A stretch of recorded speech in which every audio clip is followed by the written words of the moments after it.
Ya lo tenemos ahí, el invitado. Ya lo tenemos, ya lo tenemos. Ya han pasado 37 minutos de la hora 17 y estamos en el segundo bloque. ¿De dónde estamos? ¿Cuándo estamos? Y ahora sí. Vamos a la sección de entrevistas en este bloque. Sí, por supuesto. Tenemos un gustazo acá tenerlo, Fernando. Hola, Fer, ¿cómo estás? Hola, buenas tardes. Buenas tardes. Hola, ¿qué tal? Buenas tardes, Fernando. ¿Cómo andamos? Para vos allá, ¿qué hora es? La misma. ¿La misma? Así que tenemos coincidencia. Perfecto. Entonces no estamos molestando en ninguna otra hora. Estamos aclarando que en este caso Fernando está en México, así que bueno, nos ha hecho el favor de conectarse y poder hablar un rato acerca de su última publicación, que es el film de la escritura, efectos políticos y culturales en la sociedad post-logos. Bien, antes de eso vamos a decir algo de Fernando. Claro. ¿Quién es? Lo presentemos. Exactamente, lo presentamos. Fernando Peirón es doctor de Estudios Sociales de América Latina, del Centro de Estudios Avanzados de acá de la Universidad Nacional de Córdoba.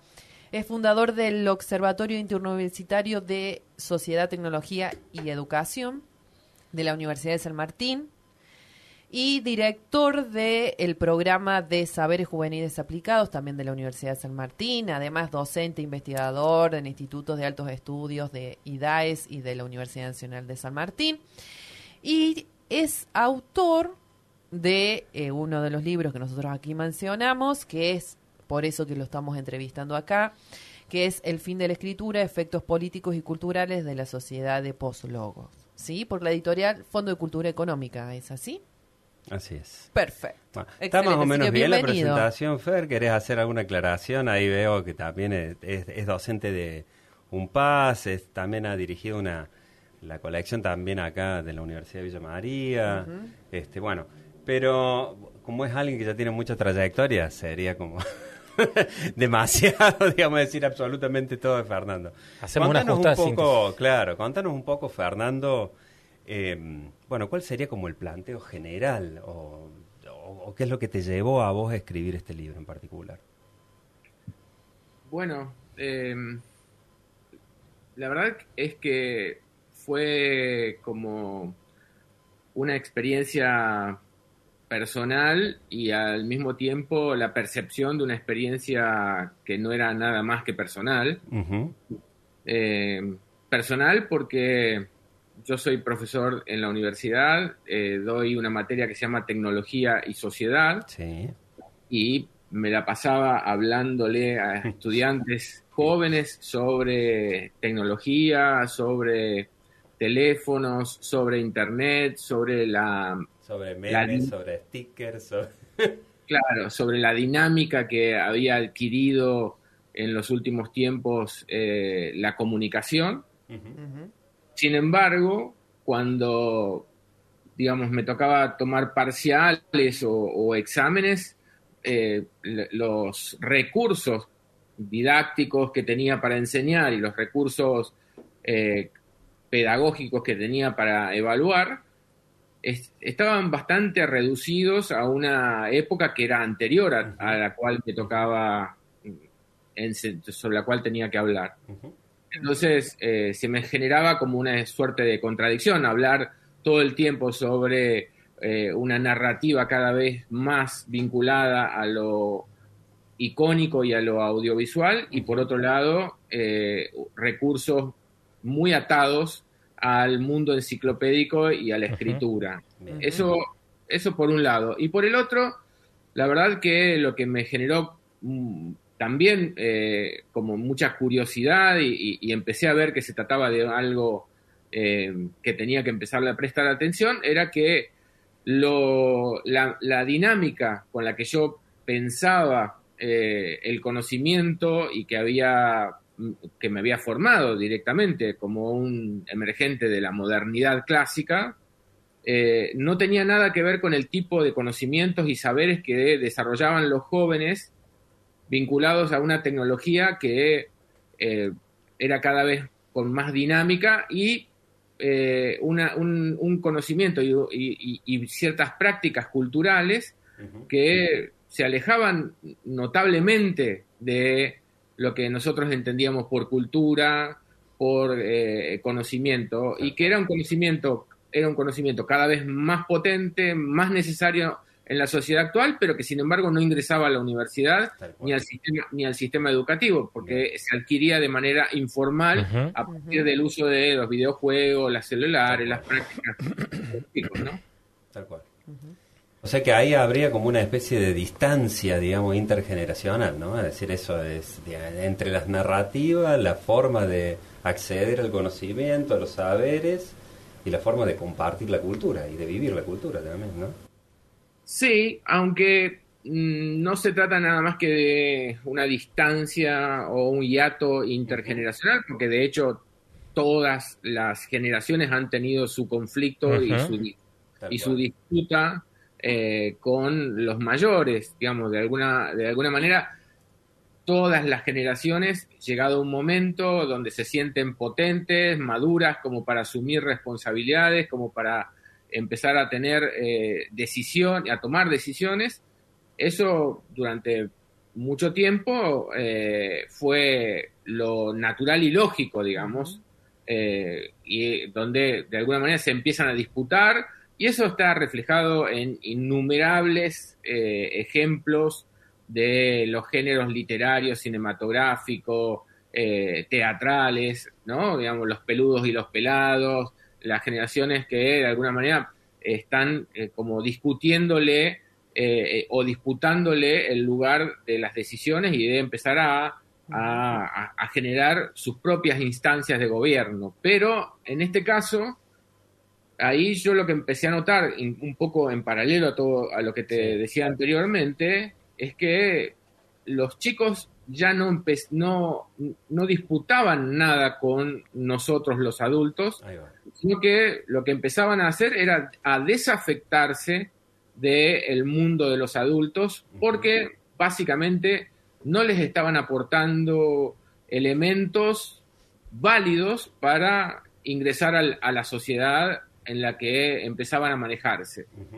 Entonces, esa desafectación empezó también a tener sus propias lógicas relacionales, sus propias maneras de comunicar, sus propios lenguajes y sus propias producciones culturales, haciendo que se genere como una desclasificación de lo sociológicamente reconocible. Bien. Entonces, eso fue parte también de los elementos que me ayudaron un poco a avanzar en esta investigación, ¿no?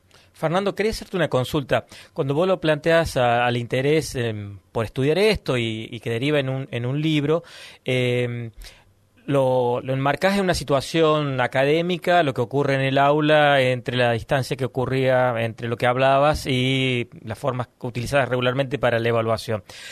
Hay un supuesto de que esas formas narrativas o de comunicación que emplean los jóvenes, pudiendo pensar que ellos son la población mayoritaria en las universidades, esas formas son un ejercicio de simplificación que iría en contrasentido, en confrontación con las posibilidades expresivas y de conocimiento y de comprensión que implica el pensamiento, el ejercicio crítico y que ahí es donde se evalúa el verdadero conocimiento para entregar eventualmente una certificación, una titulación.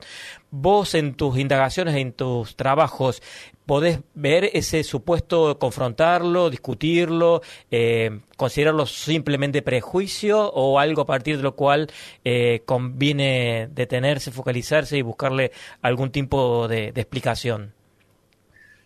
Te agradezco la pregunta porque realmente es parte de lo que de alguna manera me empezó a llamar la atención también, ¿no? Todo el tiempo estamos los adultos docentes o el sistema educativo en general, por un lado padeciendo y por el otro lado quejándonos de la falta de lectocomprensión por parte de los jóvenes, la falta de lectura, de comprensión de consignas y una debilitada alfabetización en las prácticas culturales de los chicos, ¿no? Bien. Pero a mí me parece que acá lo que tenemos que empezar a considerar también es la notable falta de alfabetización digital de los docentes.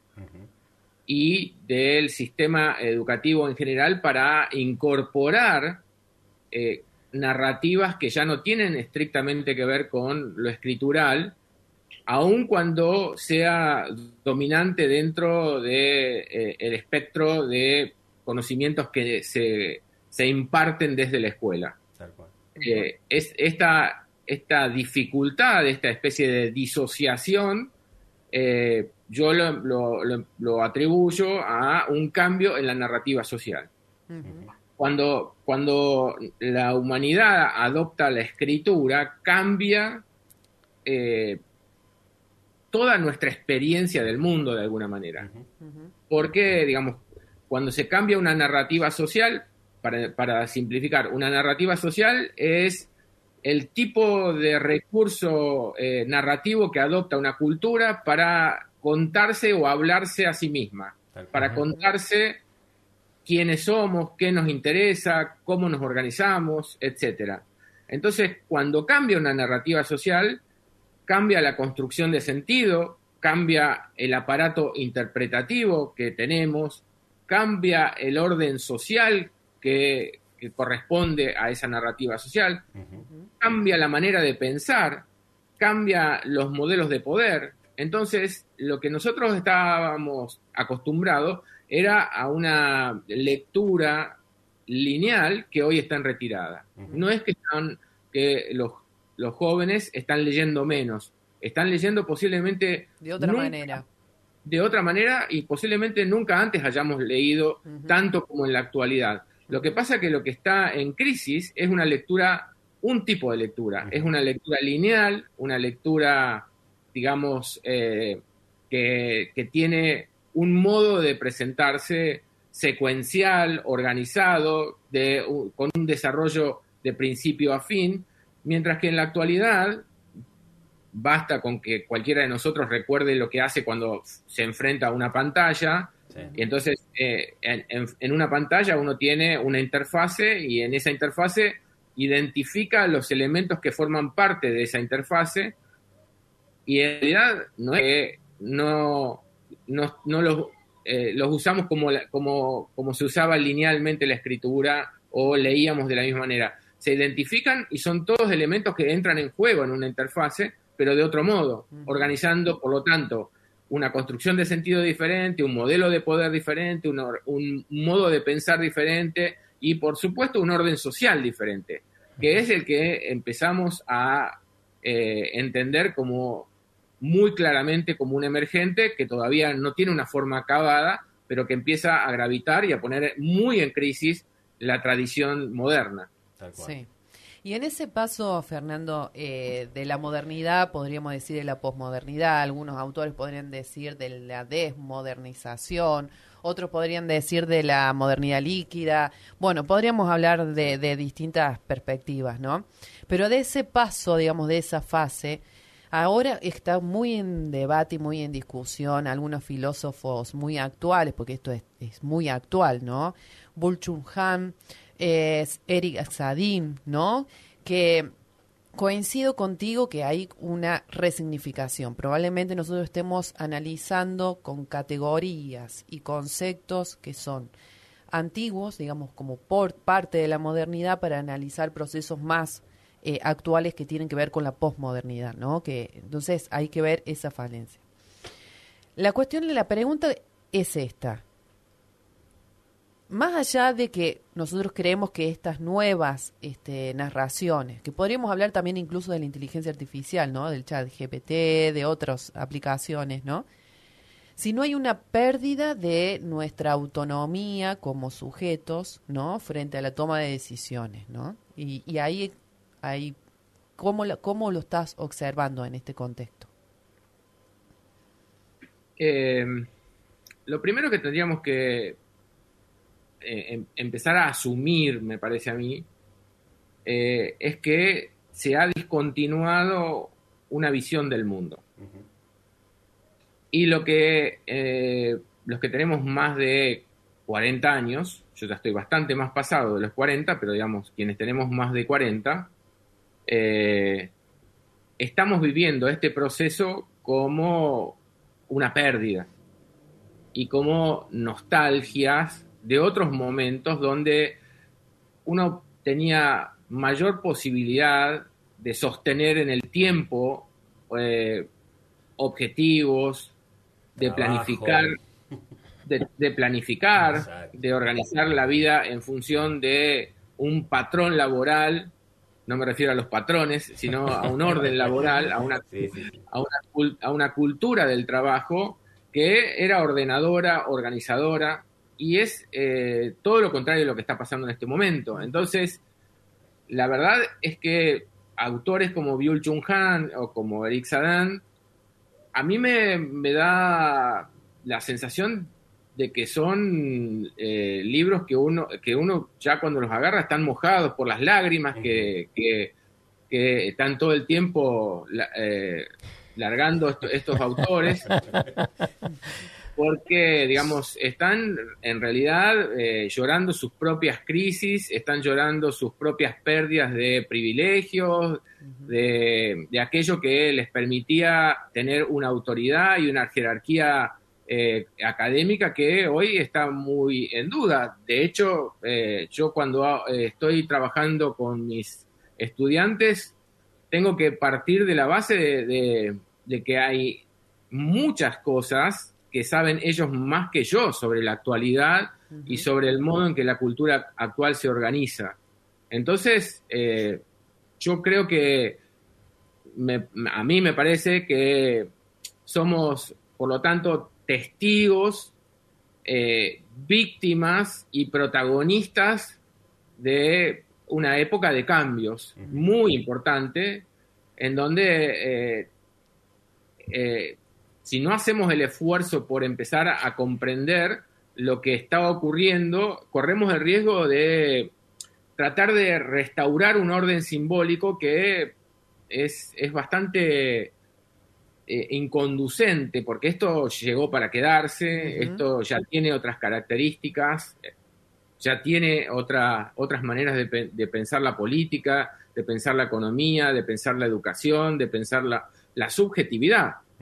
El sujeto moderno, el sujeto cartesiano, la verdad que es un sujeto en retirada, un sujeto que se reafirmaba a sí mismo permanentemente, que era una historia de reafirmación de una identidad. Hoy tenemos identidades como desdobladas, cada uno de nosotros, por ejemplo, en cada uno de los perfiles que tenemos en las redes sociales, donde nos presentamos socialmente de una manera diferente en cada caso. No es el mismo modo en el que nos manejamos con X que cómo nos manejamos en todo lo que tiene que ver con LinkedIn, con Facebook. Facebook es más, podríamos llamar, el geriátrico de las redes sociales. Mientras que... durísimo. Entre el libro de quejas y lo del geriátrico de redes sociales. Bien. Durísimo. No le aclaramos cómo era el perfil de la audiencia de este programa. Por debajo se escuchó Tinder también. Entonces, muy por debajo. Pero digo también TikTok, Instagram, etcétera, ¿no? Es decir, en ese sentido... Sí. Perdón, ¿qué tal? Buenas tardes. Soy el operador. ¿Cómo estás, Fernando? Hola. ¿Todo bien? Franco, mi nombre es Franco. ¿Cómo estás? Hola, Franco. No, quería sumar a eso diciendo Fernando precisamente, y bueno, ya hemos tenido una pequeña charla con la parte de marketing, y ellas, las personas que nos hacen las placas y demás, indagaban mucho en Instagram, porque cuando ellos hablan de redes sociales, o sea, mencionan Instagram, y red social Instagram es una red social. Entonces... Claro. Cuando yo les digo a ellas, ustedes me hablan de redes sociales, bueno, tenés Twitter, X en este caso, en algún momento, no sé, no quiero sonar tan viejo, pero yo tuve MySpace. ¿Ustedes tuvieron MySpace?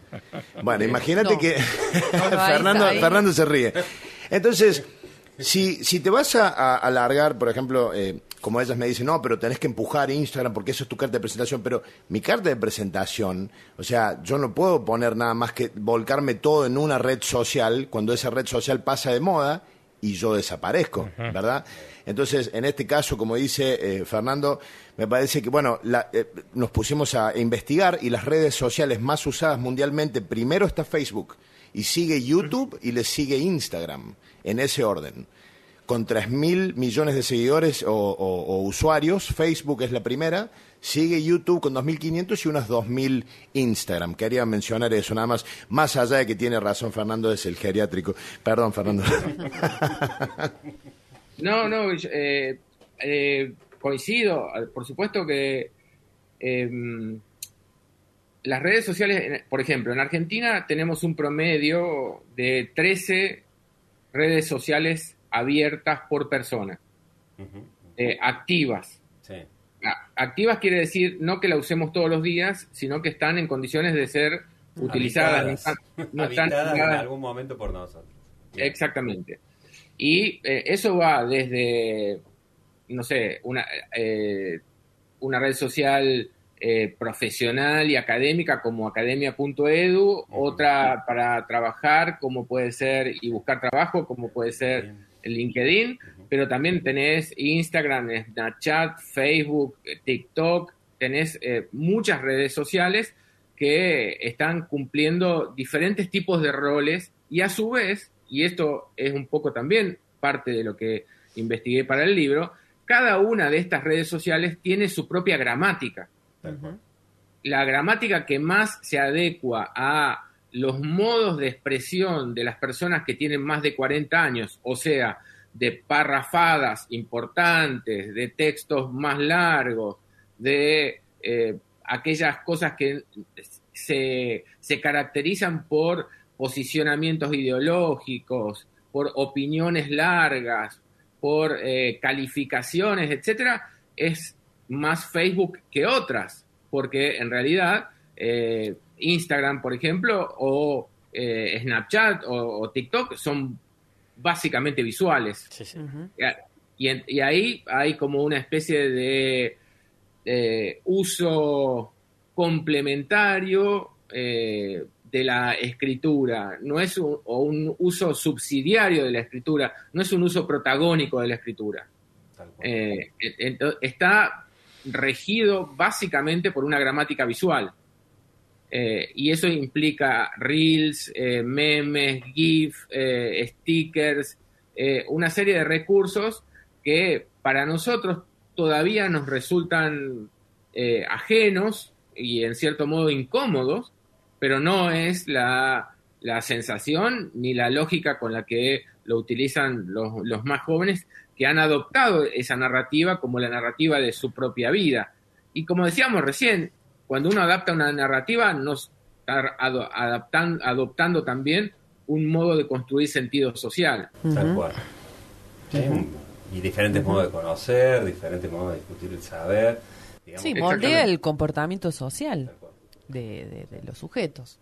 Sí, sí. A mí me gustaría preguntarle a Fernando, en una síntesis, ¿cuáles son las conclusiones o qué sentido tienen las conclusiones del trabajo que estamos hablando, del título del libro que estamos hablando, El fin de la escritura? ¿Por dónde pasan las conclusiones después de esa tarea de indagación? Bueno, una de las cosas que de algún modo surgió de esta conversación y que me parece que también atraviesa todo el libro es que vivimos un presente bélico, un presente donde muchas de nuestros modos de pensar y de comunicarnos y de organizar lo social, que es a través de una narrativa, está en permanente cambio. Y esto quiere decir que, lo digo en términos incluso bíblicos, como algo babélico, porque es la emergencia de una serie de lenguajes nuevos que todavía no tienen un desarrollo acabado, y otros tantos lenguajes que al mismo tiempo se están retirando o por lo menos están cediendo su protagonismo hacia otro tipo de comunicación y otro tipo de narrativas que hacen de este momento un momento muy especial, de gran desconcierto, porque nosotros tenemos toda una constelación institucional organizada en función de una cultura enciclopédica, de una cultura de la argumentación, de la reflexión, de la fundamentación. Y hoy tenemos sujetos que ya no tienen las mismas características que antes para pensarse a sí mismos, para hablar con los demás, para trazar objetivos, etcétera, etcétera. Eso es lo que de alguna manera me parece importante como tener presente. Estamos en un momento de gran desconcierto y con un agravante que a mí me parece que realmente es preocupante, y es la distancia enorme que hay entre la concepción del mundo que tenemos nosotros y la que tienen los jóvenes. Y como nosotros no la estamos entendiendo, eso quedó muy claro en la miniserie Adolescencia, los jóvenes están empezando a tener su propia legislación, su propia normativa, su propio orden social y su propia manera de expresar descontento, de castigar, de felicitar, etcétera, mientras que nosotros estamos o permanecemos muy ajenos a esa dinámica. Entonces, ahí hay un hiato que tiene características que son políticas, que tiene características culturales, que tiene características educativas, y bueno, ahí me parece que yo soy de la idea de que quienes tienen más compromiso y más responsabilidad en una situación como esta somos los adultos.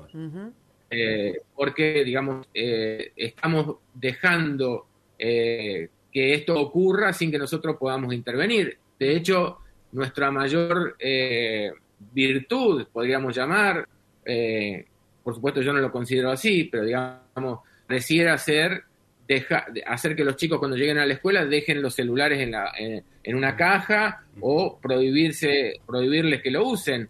Sin embargo, afuera de esas cuatro paredes que se ha convertido la escuela, tiene una dinámica permanente, de una presencia permanente, tanto en los padres como en ellos, en la televisión, mientras incluso cuando se va al cine. Entonces, lo que creo es que a mí me da la sensación de que tenemos una responsabilidad sobre ese presente. No podemos hacer que, digamos, el mercado termine definiendo el uso que se le da a los celulares y a toda la cultura digital, porque nosotros no la entendemos. Hagamos el esfuerzo que corresponde, tratemos de entenderlo, tratemos de tener algún tipo de control de gobierno sobre eso, porque si no, el mercado es el que termina llevando estados dopamínicos cada vez más alucinantes a los chicos, y a nosotros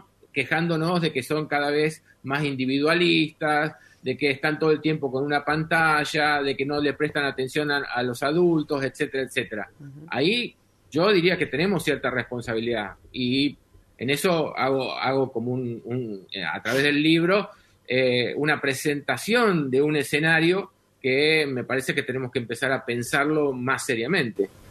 Excelente. Perfecto. Excelente. A ver, para quienes se quedaron con ganas, quiero decir que Fernando va a estar el viernes que viene, el viernes 13, acá en Villa María, en un conversatorio.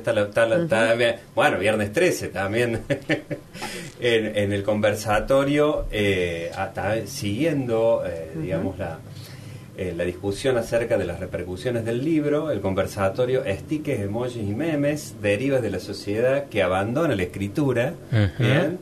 En el cual vamos a estar participando nosotros, porque Fernando, digamos, es, en líneas generales, alguien que conocimos hace un tiempo y con el cual venimos trabajando, y tenemos un par de proyectos de investigación en conjunto.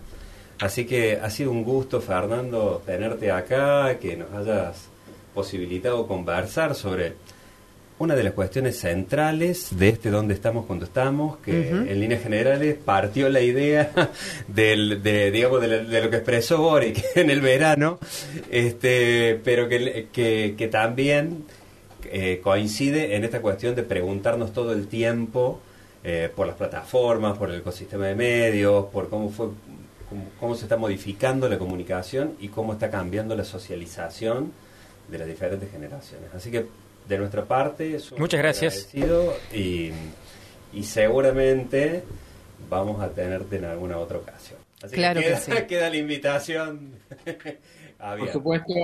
Por supuesto, para mí fue un gusto también. En realidad, uno cuando escribe o cuando trabaja este tipo de temas, en realidad se terminan de completar o alcanzan su formato definitivo cuando empiezan a ser leídos y uno tiene devoluciones de lo que lee la gente, porque finalmente uno lo que hace es poner a consideración de sus lectores un trabajo. El trabajo no está terminado con el libro, sino con lo que ocurre con el libro. Entonces, yo estoy muy agradecido de este espacio que me dieron. Los invito realmente a que la semana que viene los interesados se puedan sumar al conversatorio sobre estas problemáticas que las vamos a plantear, las vamos a discutir y además esto no sé si lo saben, yo tengo un enorme cariño por Villa María.